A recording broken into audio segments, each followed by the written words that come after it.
Mana biz Nasiba bilan darslarimizni boshladik. Kechagi makiyajimizni texnikalarini yozyapmiz. Mana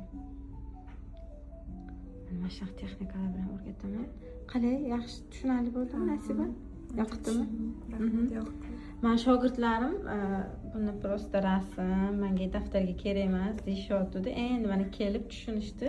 Daftarga tushunarliroq bo'lar ekanmi? Ancha tushunyapman. Chunki baribir malaka oshirishga kelganda qisqa kam kunga kelishadi, esdan chiqib ketadi. Shuning uchun texnikani yozib o'rganishsa, daftarga qarab keyinchalik esdan chiqqan joylarni bemalol qilsalar bo'ladi.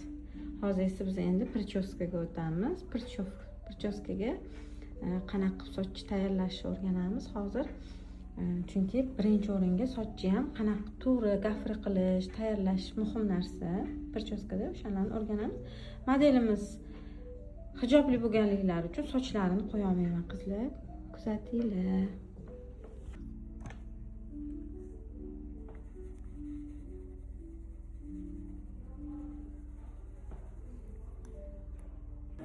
Mana bu krasavitsa shogirdlarim o'zlari mustaqil atributka qilishdi.